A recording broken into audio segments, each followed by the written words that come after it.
My name is Leialoha Apo Perkins. I'm part Hawaiian, Chinese, and English. I'm not a born and bred Wai'anae, but this is Wai'anae. I was born in Lahaina, which at one time was the capital of the islands under Kamehameha III. It was a plantation town, but before that it was a very well-known summering place for the royalty. Kamehameha I, and who was the first king, because he combined all the islands by conquering all the kings of those islands. And from there, Hawaiian history takes a new form in that, for the first time, all of Hawaii was united. So my great-grandfather came from the island of Hawaii, where Kamehameha was born and raised, and was chief. And my grandmother's from the island of Mauna Kea. He was pure Hawaiian, as they say here, and he was dark, thin, and fairly tall. His name, Ke'ali'i, Makikau, or Nu'uano, or Kona, was a name given to a chief in the Nu'uano battle that Kamehameha fought, which was the last battle he fought before the islands were unified. And he was given that name after that chief who helped Kamehameha win the kingdom as a whole by conquering the Oahu king, who was the second and most powerful king in the islands. My grandmother was half Scotch, English, and half Hawaiian. You may see that she looks as though she doesn't have an inch of Hawaiian at all. She's very fair, and she has that very stern and very disciplined, but she's very handsome look. And throughout her life, she is very calm. She went on to have 14 children, and only 8, I think, lived to adulthood. Now, I went to school in Lahaina, which is an ordinary public school system, and then during the war, my parents left Lahaina to find work with the U.S. Navy, and then I left Lahaina, and during the war, I was in Honolulu. But I went through public schools, and then when I finished it, I went to Boston University. That was quite a shock. For the first time, I saw very few people who were dark, nobody who spoke Hawaiian. I didn't speak Hawaiian after leaving Lahaina at all, practically, since nobody wanted to speak Hawaiian. Being in the city, you had to prove you are a city girl.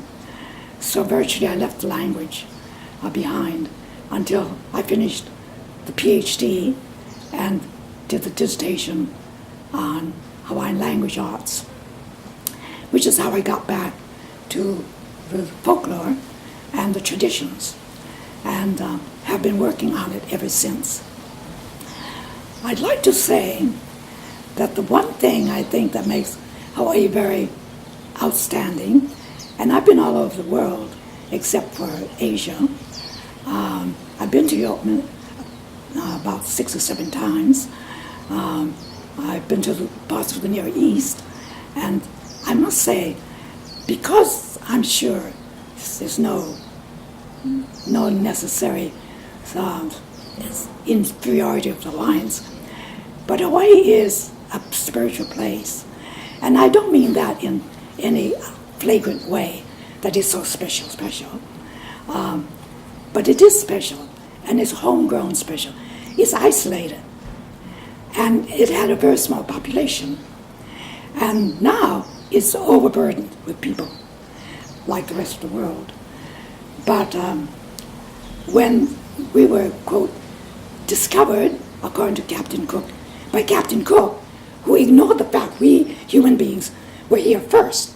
So he declared to the world, the English found Hawaii, put it on a map as an English territory, and we chose to ignore it since we could make him a chief or not. Well, he was made a chief in order that he could be confirmed as one of us and persuaded, and he was. The reason I dwell on the Kumulipo is because it is the longest Polynesian poem in the whole of Polynesia, and I think Micronesia and Melanesia, over 2,000 lines long. It is an oral poem, which meant it never was put down, committed to paper, until the end of the 19th century. And it runs to 2,000 lines, which is considerably fewer than Homer's, either book of Homer's, the Iliad or the Odyssey. But like Homer, it deals with war, and it deals with peace, and it deals with people, but it's basically not a narrative. What it is a series of names. And with these names, people are supposed to remember the connections. So if you remember the names, you'll remember the connections, if it's for you to remember the connections. You're only intended to know your connections, and if you know others, you must not show them that you do, because they're all copyrighted. And they're copyrighted by the fact that if you know their names, they may come and, well, ask you to please forget it, or not reveal that you know it. With names, like everything else, goes this quality of spirit. The English poet W.H. Auden said, the Greeks believed that everything in life was spiritual. I was very surprised. He says this in Forwards and Afterwards, a book that deals with various issues in his life. And this is in the first essay. I was very surprised, because that is what the Hawaiians believe. A stone has power. A bird has power. The sky has power. That is, the environment is equally important as you and I. So there's no sense of superiority of the humans because they evolved. Everything evolved. And everything impacts on everything else. Which is why, and this may be second-hand thinking, it's necessary for us to take care of other people as well as ourselves. So it may be common sense to be spiritual in the sense you take care of each other, but the Hawaiians were very family-oriented, and that required all kinds of forgivenesses. And I think we have so many relatives, we go through this whole sense of forgiveness over and over again, because they have to forgive us too. And in the Kumulipo, this is not shown terribly clearly, because it is for chiefs, and we're told, or it's implied by Beckwith, who was the first to have actually printed it after she took a copy that was written down by King Kalakaua's command for an Austrian anthropologist named Bastian. Bastian went throughout the Pacific looking for folklore, oral traditions, and archaeology and anthropological material. And here he found this chant and asked, I think, if he could have a copy. There was nothing written down. And King Kalakaua, the last male reigning king, had his genealogist produce it. And it's chanted, since there's no written copy. And the person who wrote it down, the person who chanted it, had someone else write it down. Now, in Hawaii, in all traditions, throughout the Pacific and throughout the world. There is only one edition of everything. Since everybody has a different environment when he chants it. He's a different age, or she's a different age. She's a different sex, different occasion to chant it, and so forth. So this one piece that runs very long is sometimes used in part for a birthday or for a birthing of a child, especially a chief's child, for inauguration of that chief, that young chief when he becomes an officer, for his marriage, for his death. All of the rites of life, as Van Gennep, the Dutch anthropologist, noted, everyone has to go through birth, marriage, and death. So those are the three major positions that the Kumulipo may catch everyone at. And its way, it takes care of it. But it takes care of it in a very different way from any other tradition that I know of. And I think every tradition has to do with what it needs to do. After all, there were not very many people here compared to what others had to memorize parts. The chiefs themselves did not want the non-chiefs to know too much about it. They would make them chiefly, because the power of being chiefs was partly in the recitation of it. And so they kept their genealogies very close to them. The Kumulipo is not a narrative, and that makes it very difficult to read. It is also made up of different parts that are not necessarily related. So what we say is, well, there are three parts. That's just to organize these disparate parts.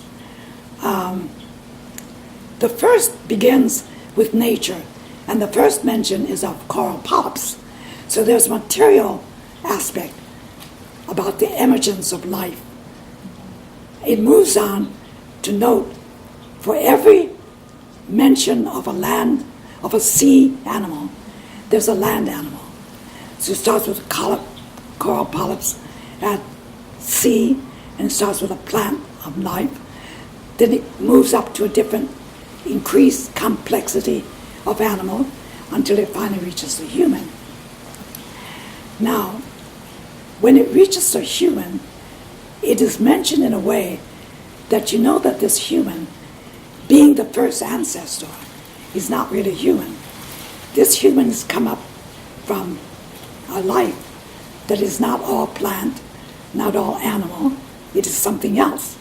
That life is energy, and that energy is a force, and we call it spirit, having nothing else close else to say it properly.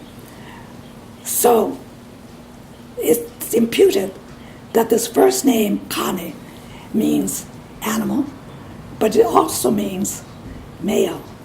And this male is male because it is a god. The Hawaiians were very sexist, we would say today, and they had to be, because without their strength, we would never have survived crossing the ocean from the South Pacific. And we would never have been able to build a culture, the homes, the fields to be tilled, the homes to be built, the work to be done in the fields for planting taro and so forth. And of course, the raising of young men to chieftainships and young women to chiefesserships. In the Kumulipo, when one reaches the human part, these godships are then interlayered with lesser and lesser, that is part human, part godly forces. And so you have an introduction of this first man as a godlike figure and a goddess-like figure, and there's a story with it. It's very central. In fact, it is so central that I constantly wonder that nobody talks about it much. But the Kumulipo meant for chiefs is intended to have kauna. kauna is a Hawaiian device for hiding meaning. So having reached that 10th canto, a term that is given by Beckwith, who put it into book form, it then descends to a more common level of contemporary Hawaiians by ending in the end of the 19th century. Chiefs. So you have a beginning with coral and the rising of animal and plant forms to a peak where the male and female are imputed as gods, and then there's a declination, and the declination is of greater and greater numbers of ordinary people until you have implied late 19th century. Now, that's the way it tells that story in very broad sweeps. The central story, however, which everybody knows, but doesn't necessarily place in the Kumulipo, because actually part of the kauna of that is that there existed only 2 lines out of 2,100 and 2,012 lines. 2 lines, which is very easy to skip, except you know it's kane and La'ila'i. The woman's name is not found in South Pacific as such, but there are forms of it. And the Hawaiians today say La'ila'i, but really we spoke much more like the Tahitians than we do today.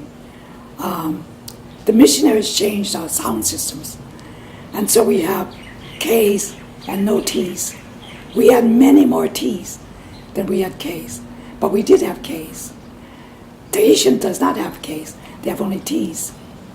And one of the things we're interested in, Roland and I, is to cite that the K is not as important as the T, because in the poetry, which the chant is, with all else it is history, it is ethnography, it is geographical placement, it is family names, it is place names, it is historical point system.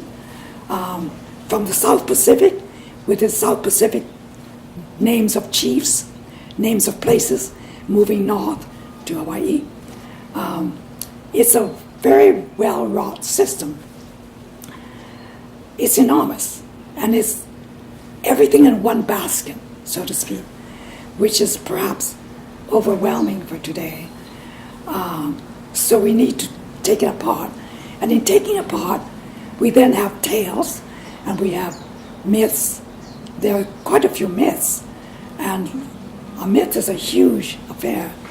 But imagine this one basket of so many types, genres of storytelling amounts to the total history of the Hawaiian people that is kept orally. It is necessary to keep it orally because the sound systems clue you to a combination of sonorities. There is the sound itself, and then there's the phonetics, and then there's the word system. So a sound, as Theodore Kelsey found, doesn't just represent a sound in a word, but it, in the sense that when, in times, it is part of a name, it may be cluing you to that sound in other names where it is also represented. So, for instance, the Ololo line is another line of genealogy. The Ololo line begins with O, and you say, this is the O family. When you say O, you're sounding the O, and all the Ololo recognize it. You must belong to the Ololo line to recognize it. When you say Ah, those who belong to the La'ila'i line recognize it. And they must know they belong to that line. So when you clue it, the stress must fall on it, on certain names, on these particular sounds. When you're reading it, you may read it fast, you're looking for the meaning, and the meaning isn't in the name itself or the sound that clues you to the allusions of La'ila'i or Ololo as a family name. It sends you elsewhere. So it's very complicated, which is why few people want to spend their lives, as I have, dealing with it. But as a professor of English language and literature, I chose to do my PhD dissertation on Hawaiian chants, the art of speaking connected to the art of chanting. And it was precisely for that reason that I chose to do the actual things people do today when they chant and when they speak, to show the connection between the way people chant today and the possible way in which they chanted before this. After all, if every time you give the chant, it is an addition, it is not just a version, because there's no original copy that we have. There's no original at all. Every time it's chanted, it's original. There is no other copy, such as the one written down by King Kalakaua's genealogist, his friend, who was writing down what he was saying, or what by Beckwith, who copied and therefore worked out the systems. And she was extremely good, very, very trustworthy. I think she spent about 40 or 50 years on the chant. She was very, very good. She was trained under Boas, a very famous German anthropologist. He made a name in American anthropology, American Indian anthropology, and set Columbia University as the foremost university of anthropology in the country, and led people like Beckwith and others, very famous, to come to places like Jamaica, Hawaii, and so forth, to do their folklore and their oral traditions. I, myself, in speaking to English, like to use the term oral traditions, because that's the term they choose. But I also like folklore, because that's what the Scandinavians trust. And the Scandinavians are not too interested in hurrying to be moderns, which means you can take your time and find out about the past before you skip to the present day. Whereas many people want to get to the present day because that's what they're comfortable with. So I really respect the Scandinavians. And so I choose to say folklore and folk life rather than oral traditions, unless I'm writing for the English. So the Kumulipo is of great interest to me because there are many things to be worked out. And there are many disbelievers in it. We are in an age of science. And the first thing they say to you is, how do you know? And the second they think is, prove it to me. Well, just as no persons of faith can prove that his God exists, there's no reason why I should prove that my God exists, and therefore what I say exists. The Hawaiian gods existed for them. They talked about it, they used it everywhere in cases of trouble, in cases of need, in cases of help, and to guard themselves, to guide themselves. The land similarly had to have invocations, and the idea was that everything deserves its respect, everything is honorable. Wai'anae itself is a point in case. This is at the end of the island, and many people in Honolulu will tell you, if they're asked, where do you think the most country-like people live? And they will tell you, Wai'anae. Because we have 5 mountain heads, we have 5 valleys, and each valley was very independent. Ask Shana. Nana Kuli was about as jealous about their backwardness as the Wai'anae people. Wai'anae is, unfortunately, the name used for the original village, for the township that came up from it, for the big town that it now is, and it's getting to be a city, for the people of the whole mountain range, not just on the leeward side, but on the windward side. They too are Wai'anae mountain people. But if you ask them, they will never say that. They say, oh, we're not from Wai'anae, but they belong to the mountain. And in the old days, there was no distinction. They would say, Mokuleia, yes. And in so doing, they reflected the oneness of the mountain and the fact that the people who came to Wai'anae side had to come from Mokuleia side because the winds blow the fleet of ships from the north to the windward side. And to get to the leeward, what they did was to climb over the mountains. And the reason they came over the mountains, because as the fleet after fleet came in, the ones who had first come had to be moved over because they needed more and more land to plant.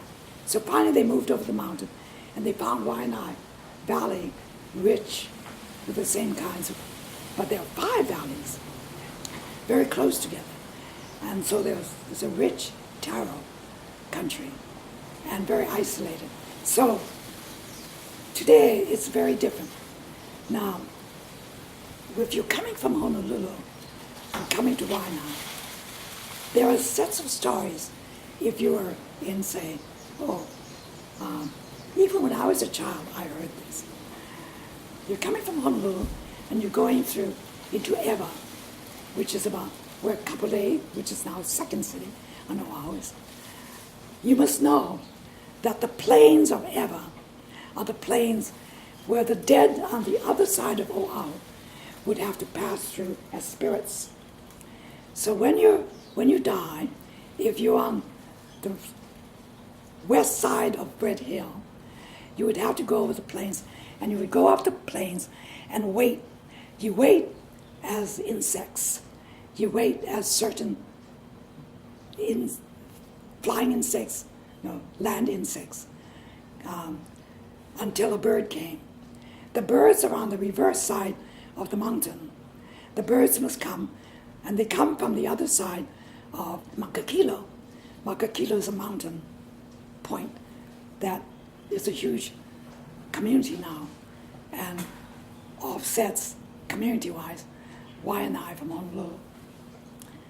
So the birds come up Makakilo, one of the valleys there, comes down into the Ewa Plains, picks up these insects, and carries them past Wai'anae to Kaena Point. When it gets to Kaena Point, which is the edge of the island, Kaena Point there's a beach, very narrow beach. It's all rock, and there's a green sward of land, goes straight up. It goes there, and then there's a drop of land, and it drops the soul, which was an insect, and which changed into a bodiless kind of personage, dropped the soul to its resting place under the cliffs of Kaena Point. This is for the spirits that passed Red Hill. Now those who are before Red Hill would do the same thing too at Red Hill, but most people prefer it here because the waters are inviolable. You don't have communities building houses, planting crops, and they're inviolable. So most souls would prefer to be brought to Kaena Point. The full rights are here, so most people would choose that, and the emphasis is on the end of every island that is west of the end of the western part of every island would be Kaena Point. So this doesn't just apply to Wai'anae, every western end of every island. So we have some very important ritualistic features which very few people know about.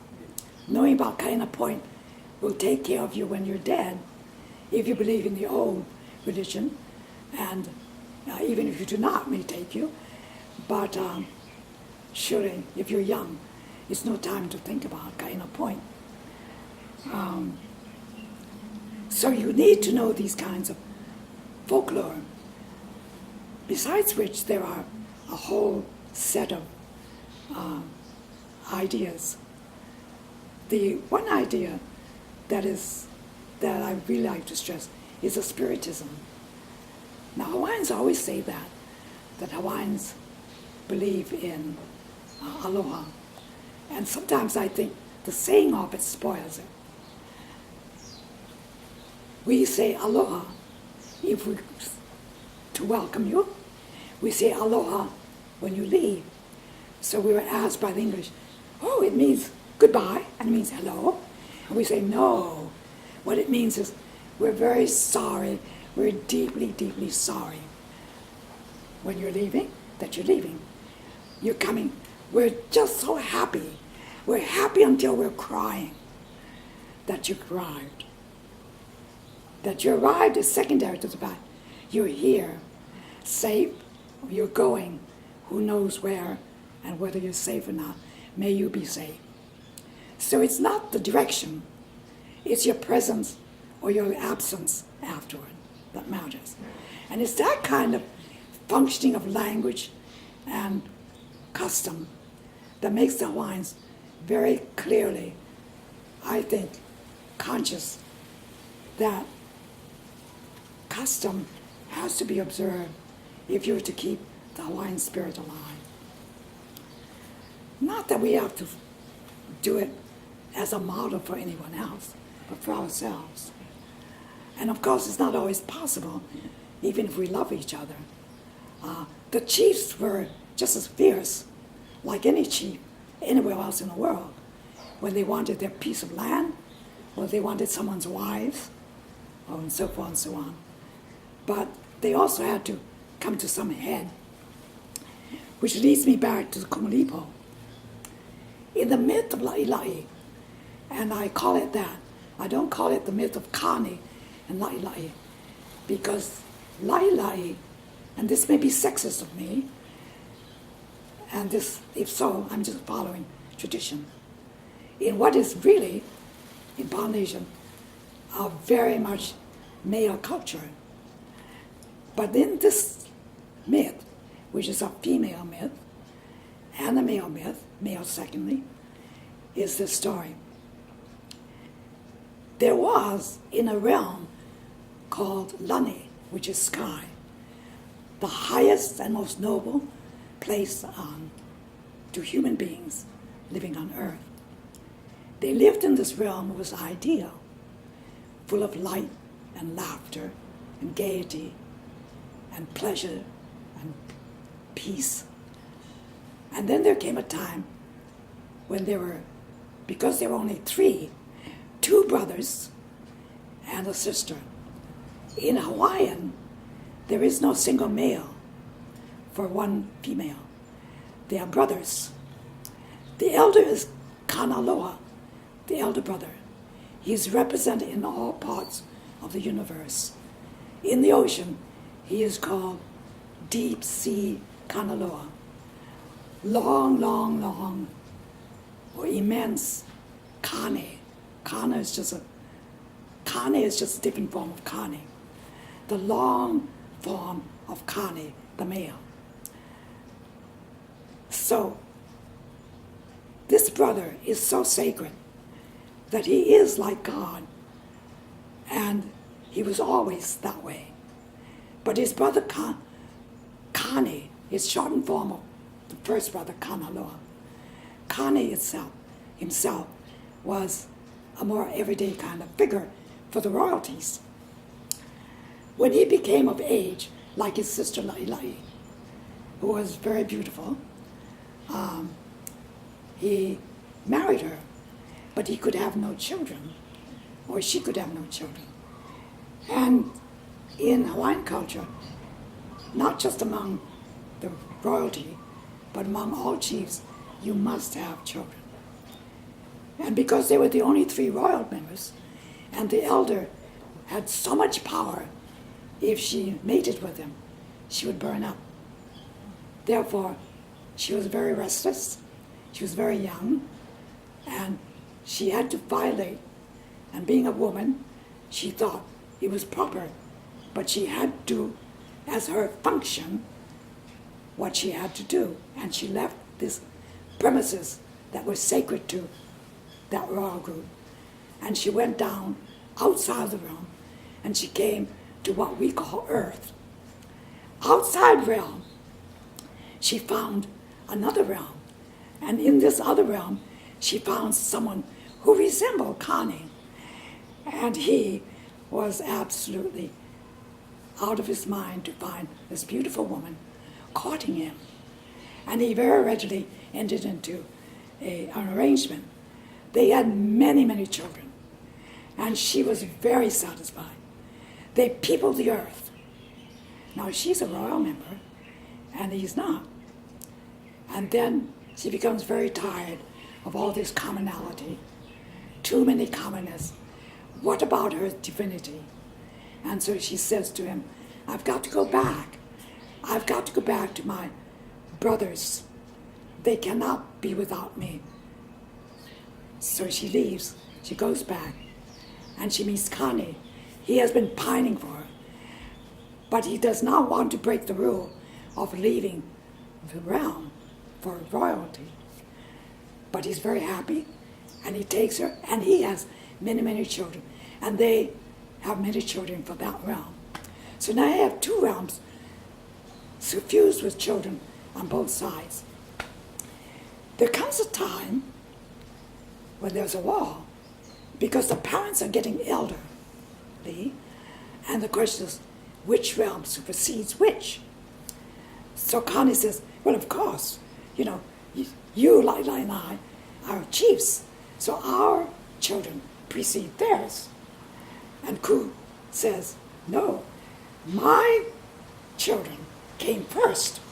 The law of primogeniture makes whoever was born first chief.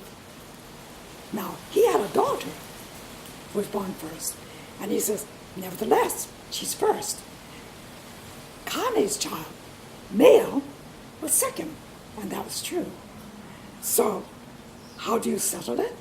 You go to war.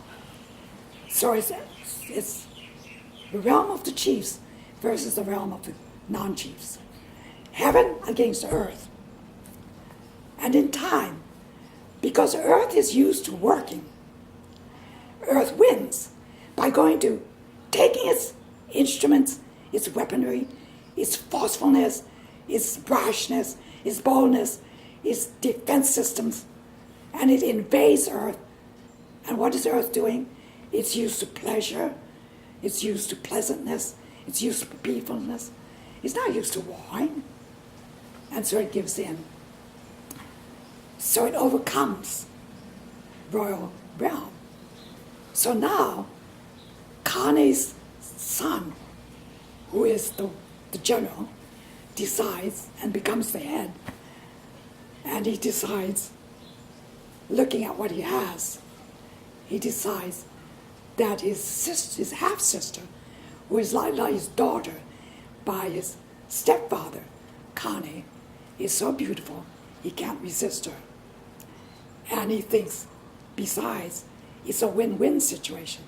So he marries her.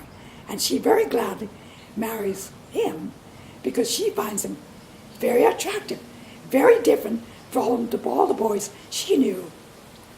And so they marry. And in this you have the wedding of heaven and earth. Now, having done that, they can rule both. And that is where the chiefs came, and why the chiefs are sometimes called Lani. They're sometimes associated with the realm that belonged to the chief, they said, which was the royal set, which then became the sacred set of the gods. And you can turn it around and say, but they are also limits, because they also have La'ila'i who intermarried with this other set. The Kumulipo says this, but not very many people know it, because not many people have really spent as much time as perhaps I'm sure many people have spent time. Before me, quite a few people did. But there were so many things that you did not know. Today we have computers. And I have used a computer a lot. We have airplanes. We can go visit. We have archives. So I've been helped and besides, I went to very great universities. One of them, where I got the PhD, the University of Pennsylvania, is one of the Ivy League school universities. If you belong to this league, the Harvard League, Roland belongs to Harvard, came from Harvard. If you belong to a set of universities, they have exchange rules. And it's snobbish, but they want to give preference to themselves so that they can get on with pioneering work. And then when they start things off, then they can bring in others to help them and then build on a base of researchers. It's not really for jealousy or to keep people down. It's to ensure that the quality of the work is always among people who are serious and people who stay with the subject. Because such a work as this takes years. This is my 39th year. I got into it by becoming interested for my PhD in Hawaiian language arts. And Theodore Kelsey was my basic guru. And Theodore Kelsey was the person that I learned the old Hawaiian from, following Beckwith's book and hearing it pronounced. He knew the pronunciation because he had interviewed and he had written down what his interviewers said, and now Roland and I are working on that. The informants of the Kumulipo under Kelsey. That is a tremendous piece of work. And we have been working on it for almost 40 years, off and on, sometimes intensely. And so in a way, that's why we know as much as we do now. And not that we're right in everything, but we have more, we have theories, we have mainly hypotheses, and we have options, and we have strategies for meeting those options. And but I am elderly. I'm 87. My husband is 86. And I'm very glad we're doing this, because no one has ever interviewed me, and I've never had an opportunity to talk to anyone about this. Not that people haven't asked, but they have not come to me with a camera. And I was told, anytime you want to say something about Kumulipo, let me know, says Lily Kala, that good-hearted woman. She's a professor of Hawaiian Studies at Hawaiian Studies in the University of Hawaii, Manoa. And I said, oh yes, I'll tell you. The trouble is, I said, I can't end it. And she said, don't wait. And I said, well, then I have to think what I can't say, what I can say, whereas I could be discovering something. And I would rather be discovering than talking to you. And she says, oh, talk to me. But then I never was at Manoa again after that. But except for her, I never got an invitation to do anything with Kumulipo. Now I put out 2 volumes. No. I put out 2 volumes of Kumulipo, about the Kumulipo. We did.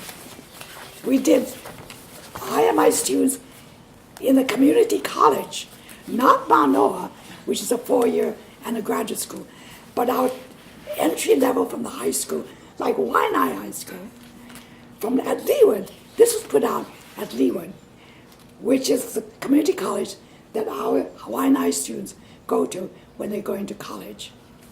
So this is volume 1, Introduction to the Kumulipo. And we put, and in the front are the names of my students who helped. I had mainly student help to put this physically together. This is Theodore Kelsey. So you can go through this later if you choose to. And these are my students' names that helped me put this together. And this is, I'm sorry for all those notes, this is volume 2. So I have a volume 3 coming out if I finish what I'm doing now. So with this, it's so wonderful to have, because I also, in interviewing Kelsey, I made 6 tapes of his reading of the Kumulipo. The words are very difficult to know how to pronounce, because Beckwith did not always know the words. They're old words. They're also rare words. They're also secret words, as in the kauna, hidden language words. And he had asked many, about 32 people, interviewed very elderly scholarly Hawaiians, and there are considerable first language users from chiefly families, which I mentioned in this, and I have pictures of them in the back. So I taped him, and then I told Dr. Lai, who helped me put this up, he didn't help me put this up. This is the same thing as that, but he helped me put it in the first volume, in a bound volume, so it wouldn't get lost. It's the first. That came out of the School of Education, the University of Hawaii, as a gratis school measure. It's not connected with the university except part of the research development unit. Mainly, I started being a publisher, so I'm a writer. I write short stories. I started as a short story writer. I'm really a poet, which is what most poets say, but I have published poetry. These are 2 of my late books. And the first is a novel, my first novel to be printed. And the first novel is about sexism, language prejudice in academia, university academia, of course. And it was very timely for the time. And the British are very interested in it because it's set at Oxford. And it's very close, and I think they recognize it. So anyway, but that's by chance. But the others are my own. So listen, so I came out of Lahaina, went to school to the public. I am a public school graduate, but I only went to private school universities. I have a BA from Boston University, cum laude. I have an MA from Mount Holyoke College, which is an Ivy League girls' school.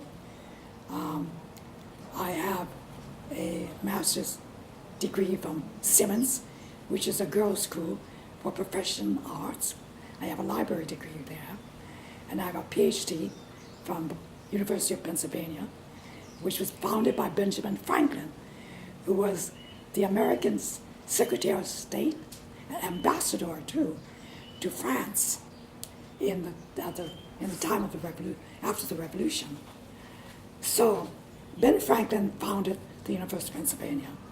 So, which is why perhaps every summer, Pennsylvania, the university, has charter flights, and I used to be able to get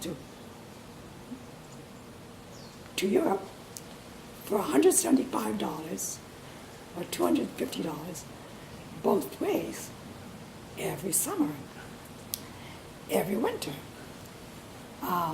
every recess, which I didn't do every case of Trump, but I did go in the winter, and later went the summer by myself.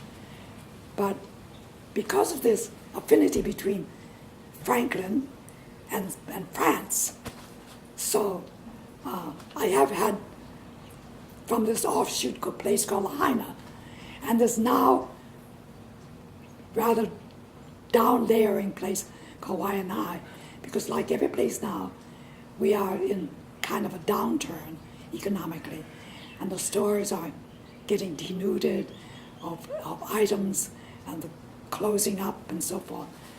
And Wai'anae has always had a history of being sort of the last in line, but that's because, in a sense, they're afraid of the taboo that had to do with the dead, and then they were afraid of the royalty that came to somewhere in the mountains. The whole family had a huge ranch, and they were entertained the Kalakaua royalty, and the whole royalty retainers and guests would come in summer here and winter here and ride their horses all over Oahu by train, which was brought in by one of the American missionaries doing their economic best and claiming the lands, therefore, as they built railroads around the island and getting their money's worth out of Hawaiians who weren't thinking so far or even thinking money. But so they now, and at the beginning of statehood, claimed a lot of land. Only Kamehameha schools today claims more because it belonged to the princess. And the princess had married an American businessman, and he kept it in the lands in trust for the schools.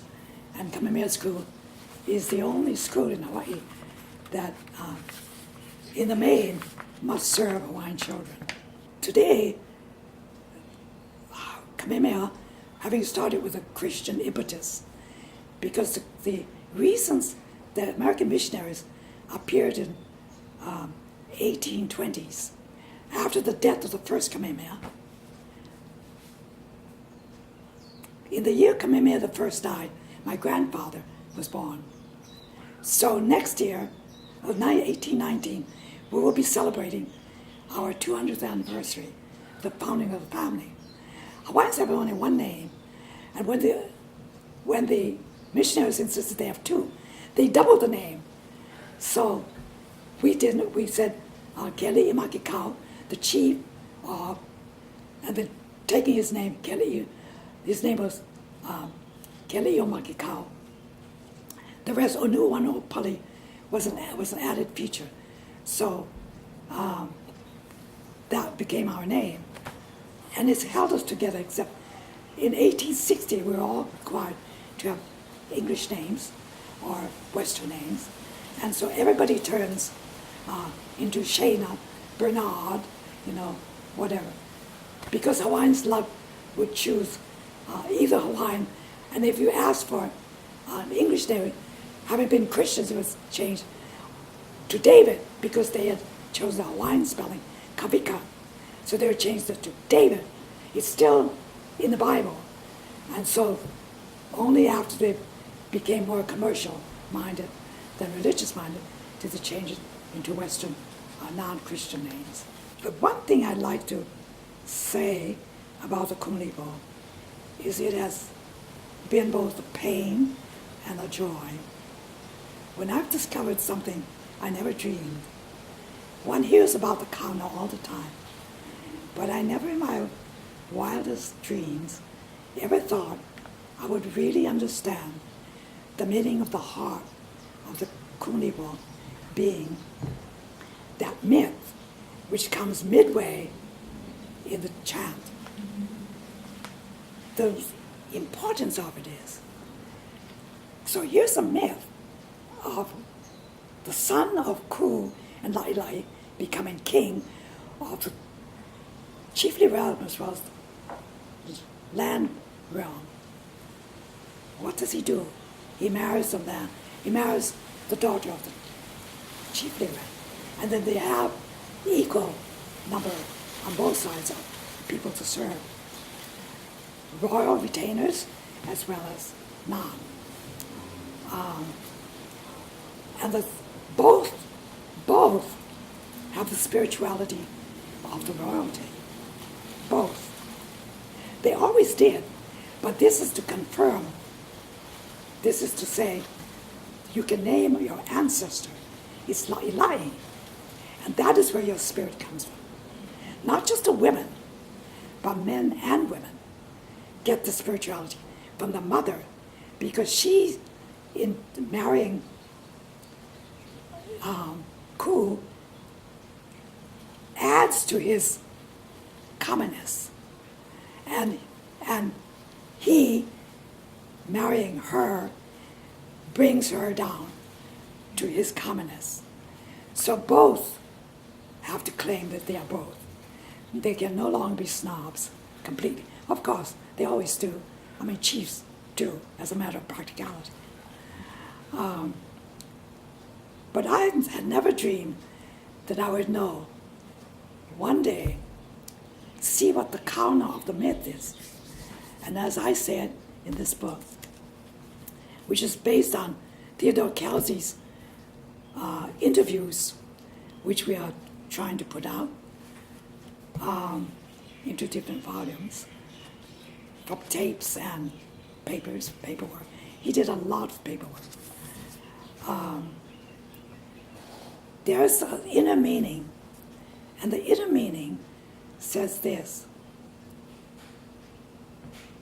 It's a code, and the code runs. It's for the chiefs to be proud and to lead the way. It's for commoners to follow and be obedient. But it's also for chiefs to know their limits, insofar as they too have common blood. And if needed, if there are no more chiefs in any particular place, you must let a commoner become a chief. So the chiefliness, the leadership is never lost. And in this way, the society can save itself, being very small in numbers. On the other hand, it will not do for a chief to insist that because he is chief, he must always be chief. There are times when a chief cannot win a war, and his general can win the war. So if it is necessary, that general must take the place of the chief and lead. Otherwise, you won't have any chiefdom. It is such balancing of powers that is the kauna of the myth. Now it just came to me in a dream. After I had gone through the myth, that has never been said anywhere. Having written it up, this was put out in 1990, 1991. People read it, and because it's so complicated, they say, I don't know how to take it. And it is complicated. But if necessary, just read the end.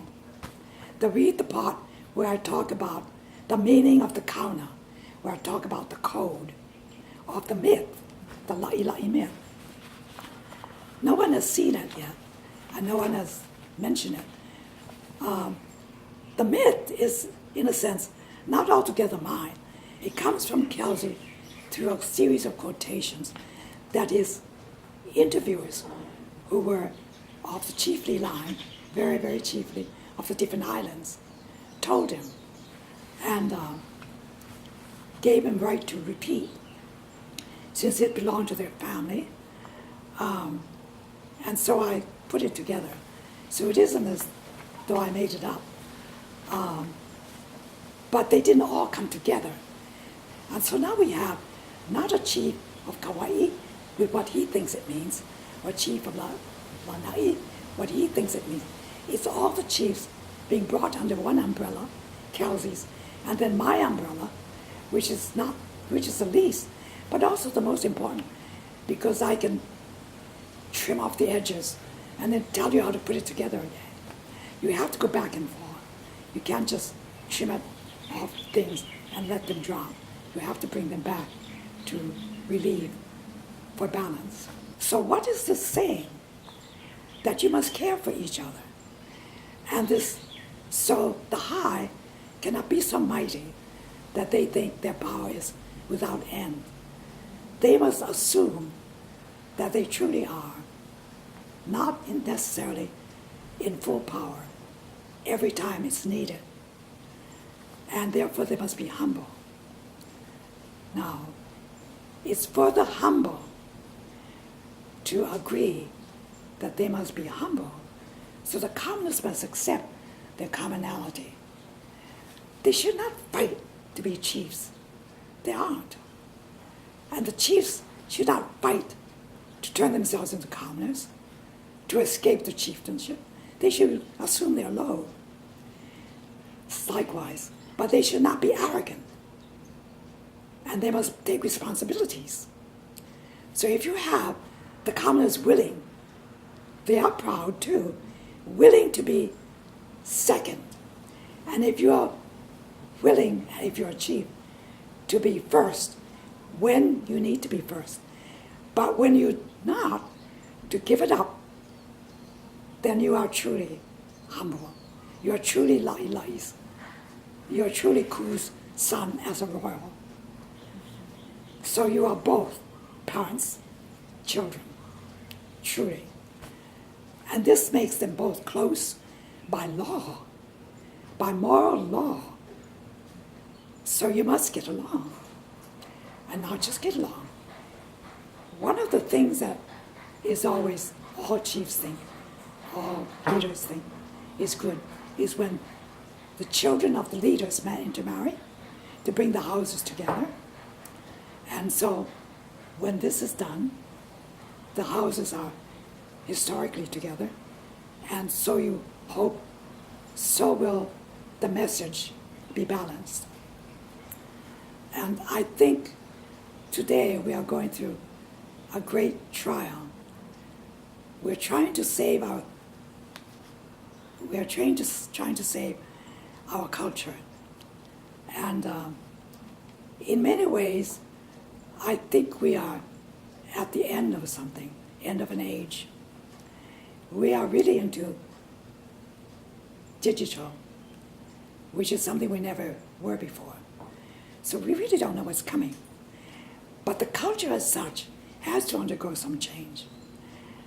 And if we insist that the mountain on Hawaii is sacred, so that the TMT telescope on the island of Hawaii, which is a world endeavor, does not count for as much as Hawaii's sense of its sacredness of the mountain. We have got to consider what that means for the world.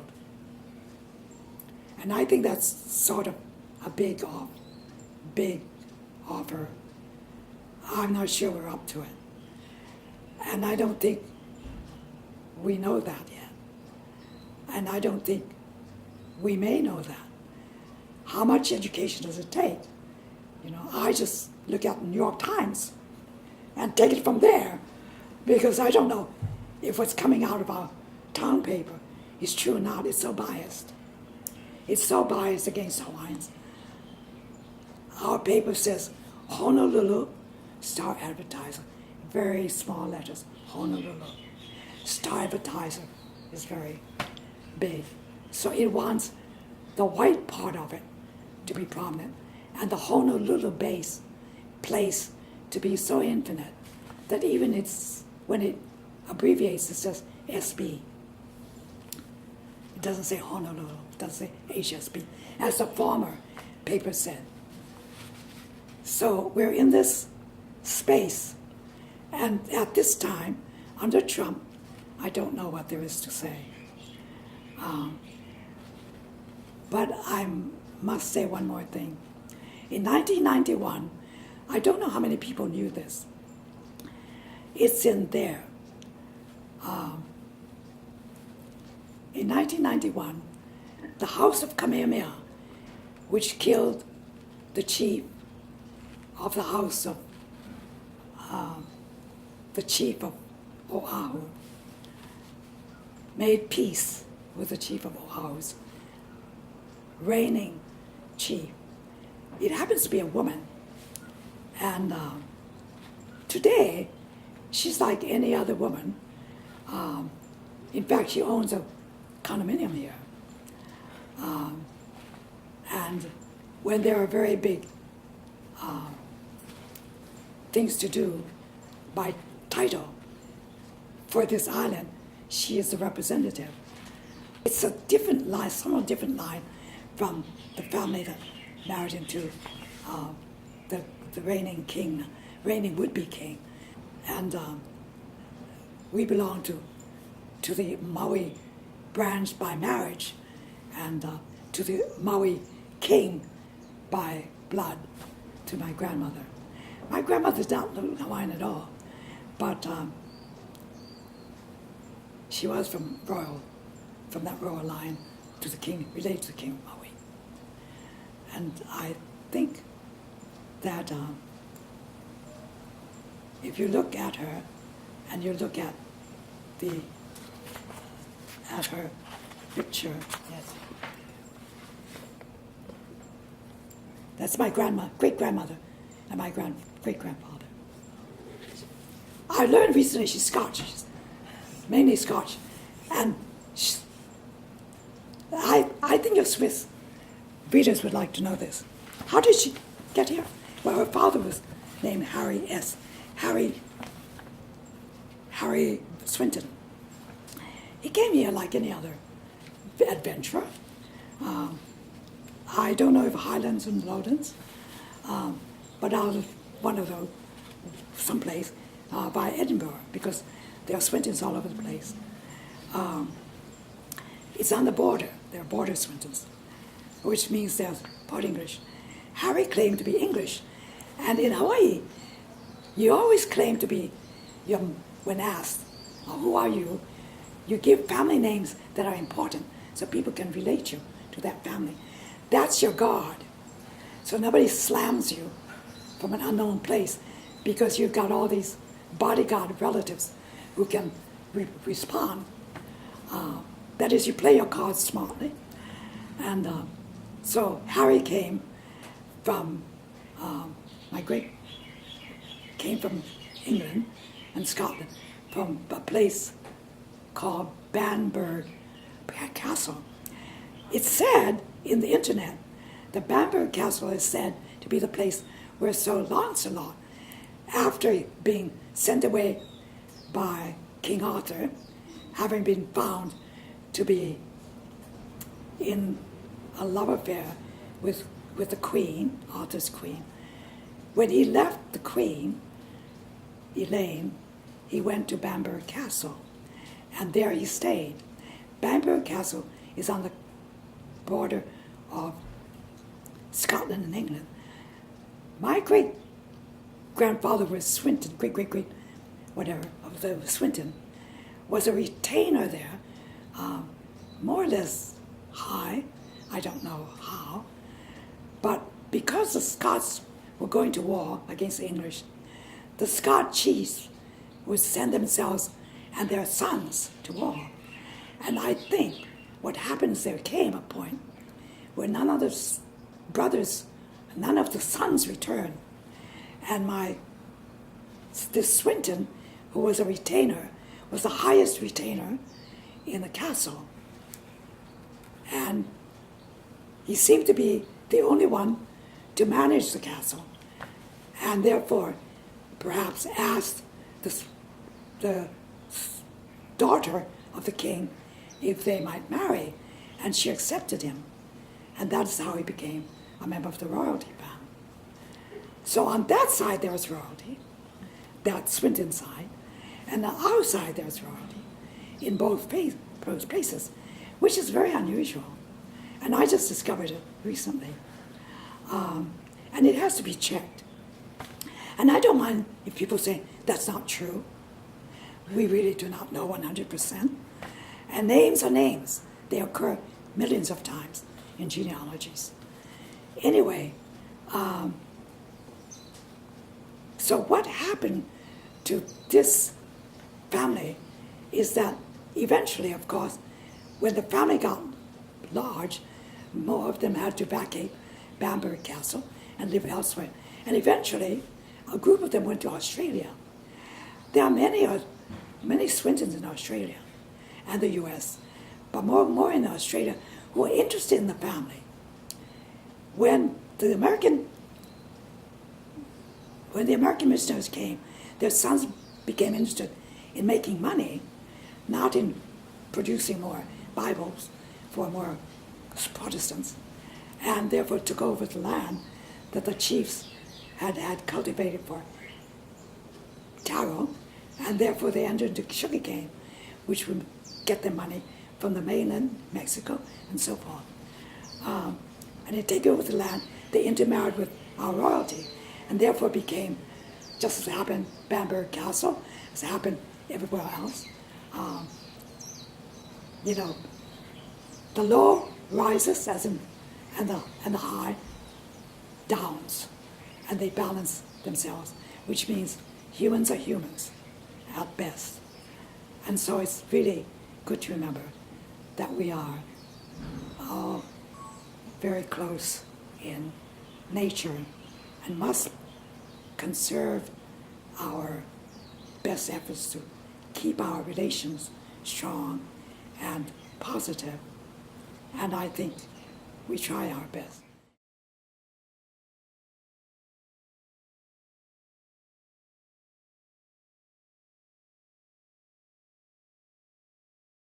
The language. This is a good time to ask because linguistics is very good today. When I grew up, it was not. It wasn't even known. Hawaiian language is one of a number of languages, sisters to many different archipelagos and their languages. Samoan, which is the next archipelago, Hawaii, Polynesian archipelago, Salvas, Tongan, and other outlying islands like Kapingamarangi, closer to Asia, a set of atolls. Actually, all the Polynesian languages, the Melanesian languages, which are usually South Asia islands, the North Asia islands are Micronesian languages. They all came from Asia. We came by the Melanesian, Micronesian, or Polynesian, came from South Asia. And I'm sure we came from India. Because our languages, like all languages, are the opposite of Indo-European. We belong to the Indo Pacific language system. We are the other side of the Indo-European system. So we are related to Sanskrit. When you think about it, we have the hula, and which country in Asia specializes in dance? Thailand. The Indian archipelago and the Indus Valley civilizations are so old that they have records of it archaeologically, and then they have later there are outcrops of languages that had specialties, such as Thailand, and its dancing, wonderful dancing system, highly formalized because they kept their imperial ships. We just have chiefs. We have smaller numbers. We don't have fighting forces as they do. We don't have a long backlog of history as they do. And we don't have need for them. We have a need to get together and get back to the fields and plant taro and enjoy life and eat and sing and dance and be merry. The Hawaiian language, if you trace roots, and the linguistic system is, you take the basic words in any culture, father, mother, child, house, food, land, earth, sky, and then you take qualities of these, movement, north, west, things of that nature, wood, concrete, glass, of human beings, male, female, and of that, daughter, son. They all look alike, except in the Hawaiian case, we had the word for tane was ti, tane, before the missionaries decided to edit. The missionaries what is spoken today with a K everywhere, the missionaries changed. So we're speaking a missionary, a bastardized Hawaiian. If you go to the South, you do not find any language like ours. And we have no T left to speak of. We do in words like tutu, because it is such a throwaway word, means grandmother. It means, it's a very endearing term, therefore it does not count culturally. It's not one of those basic words that an anthropologist would be very interested to write down, you know. And that's why it jumped the hoop, was unseen. And terms like tss, which is a T, when they're irritated, they say tss. And in songs, when do-da, the song that's called a warrior song, but really is a war song that comes out of Kauai, it said. So in some songs you have the sound T. So, and we, he and I, are working on that issue of the change of the sound system. But when you take these systems, you then go to secondary level basic words, and you build up, and then you compare the different languages, Samoan to Tongan to Hawaiian to Kapingamarangi, and you see how they coincide, and you can even tell sometimes when they don't. For instance, Kapingamarangi may be older than Hawaii's occupation, but it may not be. It's just an atoll, so they may not have as good historical systems for not having that many people to hold in memory what they need to remember.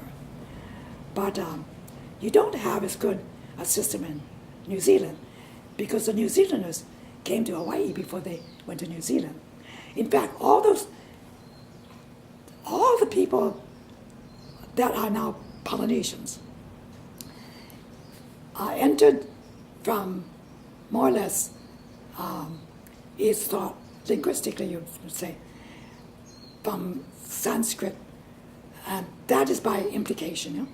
Sanskrit going down to Southeast Asia. It's really Southeast Asia that you can see the prominence of the importance of their relationship. And then it's spread throughout the very wide set of lands, Thailand, what's called Vietnam today, and so forth, and parts of China, Formosa, for instance, and they came. You trace it to some parts of Asia, Australia, one point in Australia, and then to Papua New Guinea. Certain touching seaports in Papua New Guinea, and then to New Britain. Now, what we found on Tonga, the island of Tonga, even today, we lived in Tonga for 6 years teaching. It was the most marvelous teaching experience I have ever had. Because they have kings still. And I never lived under a king, and so I knew what a king was.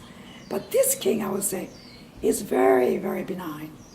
So I don't oppose kings, but I tell you, I would oppose king in almost any case. Imagine if Trump were a king. I would not like it very much. But with Tonga, you have a chief having moved from this the island, St. Britain, to the Fiji, and they took this. They carried potware, yeah, shards of potware. They made a special kind of dishes and bowls, and everywhere they went, they took these dishes and bowls, and that was what you find everywhere they settle. So you find that in Tonga. Tonga is the oldest place you could find those shards. Even today, you walk along, lots of them. Well, they look like they're covered with coal coral. So it's not very red. If you keep cleaning it, you get down to the redness of it. And as you go from Tonga to Samoa to Hawaii, coming to Hawaii, there was a release of people who pushed off and they landed in Tahiti. Others who pushed off and landed in New Zealand. So Hawaii was a dispersal center. Tonga was the dispersal center. Dispersal from Tonga to Samoa. So the Samoan language is from Tonga. The Samoans that came here, as well as everybody else that we call, of course these people are not, what we call today New Zealanders and Hawaiians and so forth. They came to Hawaii and then just condensed their language, which became Hawaiian, and then which became Tahitian, Tahiti, so forth. We consolidated our languages so that now we have differences. But really, the basic words are very, very much the same. And if you speak, you should really not have terribly much trouble learning the other. Except that I think it's terrible that we should be the only Polynesians to say kuka iri moku. We should say tuta iri motu. So we had our kings here in this side on the Wai'anae side, named and the place, it's called Kukani Loko, a missionary name, missionary sounding name. It should be Tutani Loto. There was a very prominent king, like a Charlemagne, who was also a cultural leader. So when people from his Wai'anae range in his time would be asked, and where are you from? And they would say, Ovao, or Maivao, Kakuhi Heba. They would say very proudly, my Keali'i Kakuhi Heba. It's like saying, I'm from Paris, I'm from the place where all culture begins and ends. On Oahu, he was very famous. So there was a time when Honolulu was nothing. That Wai'anae was everything because Kakui haven't lived here. And I should stress that because I don't think anybody chooses to remember it unless you tell them. We had our day of being number one. Now everyone looks to Honolulu. Honolulu is a second rater after Kamehameha III. Everybody, for seamen, they went to Lahaina where I was born. The best seaward landing place was Lahaina and Hawaii. And Lahaina harbors were very rich with bays. And there are many, many bays, peaceful. Whereas here, you'd have to go to the other side of the island, which is very rough. So they'd have to come around to the leeward side, which is more trouble, and so forth. So regarding the language, however, you trace it by following the shards, following the top pottery, which is a major thing, and then you start looking for other things like post holes, and that's every other place that's also Polynesian. And you can date them from the linguistic sense of its coming.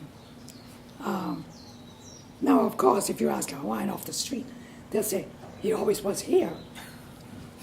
Or if you get an educated one, they'll say, oh, we're related to all Polynesians. They may not be so sure about the Micronesians and Melanesians, but actually we all came from the same place, different parts of that Southeast Asian coast. The songs, of course, depending on what you're referring to, some cultures, all Polynesians love music. Everybody loves music. But, the oral traditions are basically the history. Because the names of the leaders are there. The names of the families are there. And it gets into the dance parts too. but not as much as to the words. And so the Kumulipo is a chant. It's not the chant, oh yes, I must say something. There are 5 different ways of chanting, which tells you you have one chant, 2,000 plus lines, or verses as you're chanting. Because remember, every chant is producing an addition. And with each line, he's recasting the lines from the first time he said it, long ago, during his first. So everybody makes allowance for that. So what you do is to listen for what you know of it, and you measure it with what you know of it. And you have your own inning too, with your family background.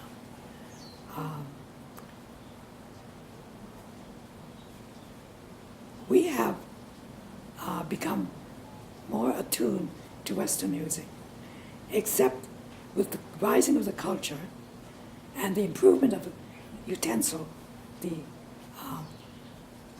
playing instruments, and the improvement of the reasons for dancing and singing. We always love, at a drop of a hat, dancing and singing. Now we have people coming to listen to us. Not only that, they're paying us. So at home, we can learn, and so we have schools, we always did have schools, to learn, to go out and do things. For love of family, for love of community, but now for love of earning a living. And that is part of the cause. So now we have other reasons for improving things, and you have other instruments being brought in to improve the dancing, to the point that it's no longer Polynesian, it's more Los Angeles. But that's part of the cause. And if that's needed, I don't have any objections. But they just must not call it Hawaiian, except in parts. One more story. You came without knowing. Now that you're going back, I want you to think. When you cross certain rivers, if in the long early days, before you cross the river, you must invoke the spirit of that river, the soul of that river, who guards the river, and you must chant to it. So the river was always protected by what we call, it's a lizard.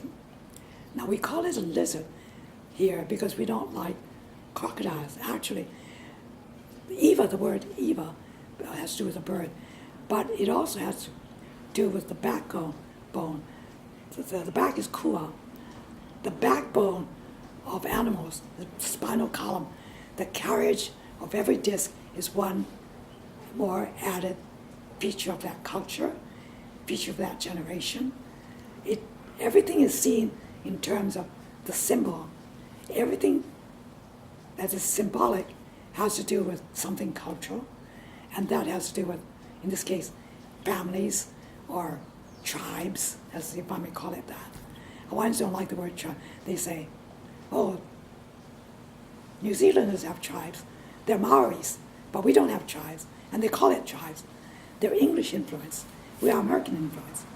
We don't like to be called tribes because the Americans have American Indian tribes, and we're not at all like that. So we don't want to get involved with American Indians. So I don't know which word to use, just Hawaiian. We had villages, that's what, and towns, more or less, like townships. So when you go and you see a river, think of something you may say, like in casting a lei or casting a prayer, to thank the spirit of that river that he or she is letting you pass. So when a traveler going from place to place enters, he chants a small chant or a big chant, depending how his relationship with the spirit of the river he needs. And so that's what they did. You don't need to know many, but you need to know a variety. So you're also by passing these bigger rivers, a river that had life all the way up to the mountains. There are all these villages along the water streams, the mountain streams, where all the shrimps came down to the sea. And as you enter Kolina, as you pass Nanakuli, this is part of the very rich traditions. As you leave Nanakuli, you will enter space just before Kolina. There's a stream. That stream belonged to a village named Wai'anae. Further up Wai'anae, there was a village, and this is a story about it. That village were taro planting, but they had to come seaward, and they came seaward through that stream. There was a shark that hovered around the stream, or a series of sharks that hovered around because of the bay. And so they had to be aware of that there was a shark. So one day, one of the village girls went down and came back with a very handsome young man whom she introduced to the family. And Hawaiian hospitality requires that they entertain him. They entertained him, and of course, he's their guest. So they had suggested that he rest, and then eventually that he stay with them for a little while. And so he did. However, as he stayed a little while, the other young men got jealous. Now this is the interpretation. So as they got jealous, they began to plot how to get rid of him, because he became very much interested in the girl. And as he became interested, he wanted to stay, and the young man wanted to be rid of him. So one of them came back and said, you know, every evening he goes down to the water, and we know he has to go back to get into the water and readdress his spirit powers to come back again for the night. But I saw him change into a shark, and you must come with me. So they went down, and they came back, and they began to spread the word. This is not a human being, this is really a shark. And they told the girl, and the girl was very angry. She said, you don't want me to marry him. He is what I say. He's not a spirit, a shark spirit. And they said, you must come. So they followed him. And sure enough, the men. And so when he came out, they tried to beat him. And that is the way to get rid. What do you do when you see a shark? You hit him over the nose to go away. And so they did that. And he became very fierce. And she became sensible, being sensitive, and going back home. Now, all the time she was there, it meant that they had to be deferring to him. So there were things that belonged to him and things that belonged to them. So they had to re-bless all these things. You know, it's not just a tale. If you think about it, it means this. Here is a land community that farms, but they need their fish food from a place that sharks infest.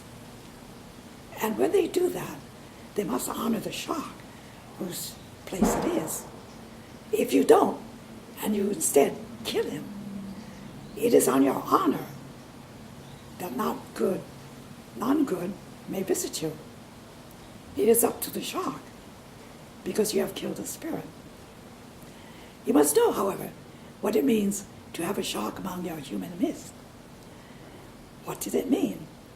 If he comes and he mixes with the humans could lose their place. They could be so infested that more shark family will come and they will be taken over by sharks. And they don't want that.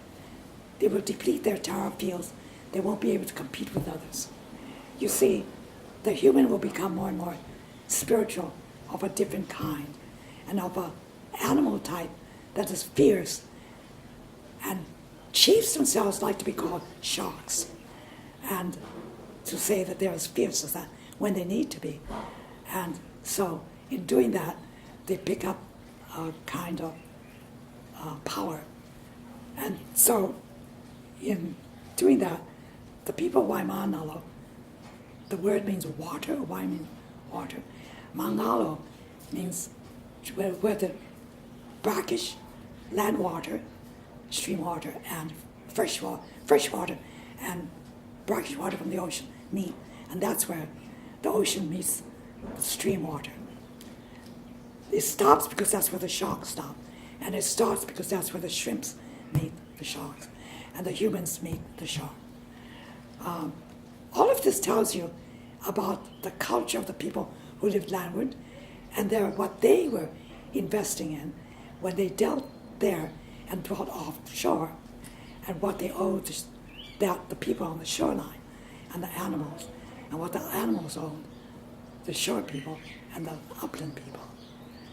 This is how Hawaiians kept their stories. They had symbols everywhere alive. And the chanting, more like a prayer, a short prayer, no matter how short is a prayer, to the spirit. And it's nothing to be afraid of. If you are of, we say, if you are of good intentions, if you have a good, clean heart, it's spirited. If you don't, it's upon you. And that. So others must protect themselves. And that is what it amounts to now.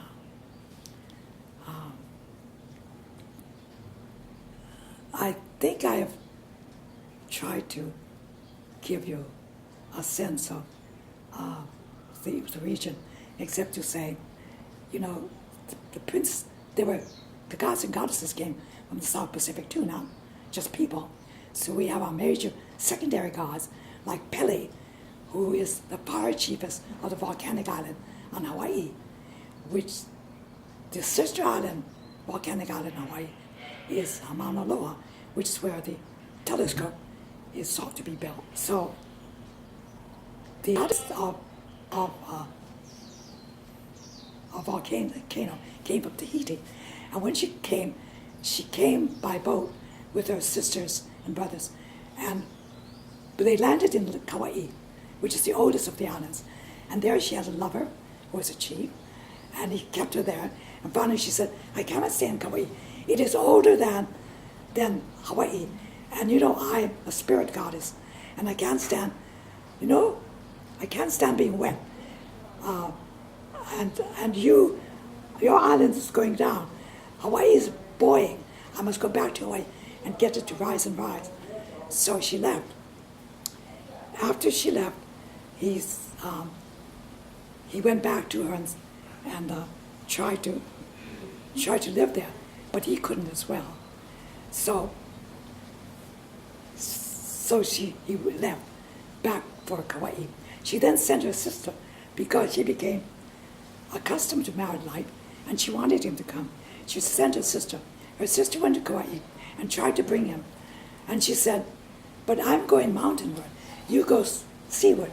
So as he came seaward by boat, she climbed up the Wai'anae mountain range where you can see the mountains of Hawaii to see if her own sacred groves, which were the flower that the volcano and the volcanic goddess sponsor, build, grow. If that was being damaged by the volcano, Pele was goddess of volcano. Her sister was the goddess of Ohia.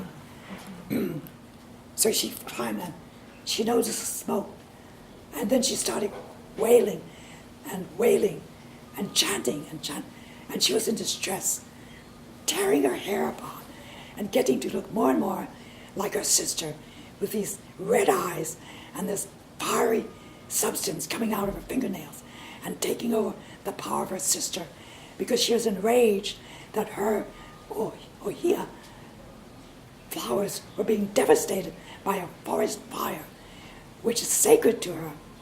And she had come to help her sister, and she wailed, and then finally the forest fires went down and down, and she became herself, and she left.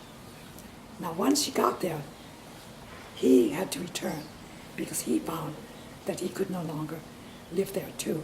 And Pele found that it was only right, after all, he was just a human chief, and she was a goddess, and therefore they had to live apart, not always together. And that is the end of that, just that myth. And it is a myth because it's about the goddesses.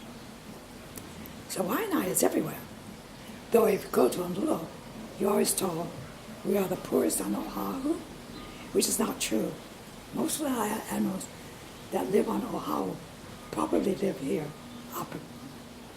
because there are many, many that die there. And pilots, ace pilots, they all have condos up in the one of the condos here, and that's where they spend their last days. They're close to water, close to a yacht harbor, close to the winds, and they're by themselves. It's a small town, and it's a good community, and it's a very friendly community. If you take the drugs out, but drugs are nobody's friend. But it's also a loving place, and I think the Hawaiians are still very basically warm. If they're not, they've learned things from elsewhere. They've learned things from drugs, from just the taking and selling and taking of drugs. They've learned things from other places where they've had to survive, and they've come home and done terrible, devastating things, and come here for protection. So now sometimes we're caught in that trap too. But our beaches are wonderful. Our people are basically the same, but we're losing. We're getting more and more people, the homeless, and we welcome the homeless. But now we have homeless of our own. So we really ask that not everybody send their lowly to us, since we have difficulty too. And it's all over the world though. It's not just us. But I thank you for coming, and it's giving me a chance to put it elsewhere than in Hawaii. And I hope you will have a very successful showing.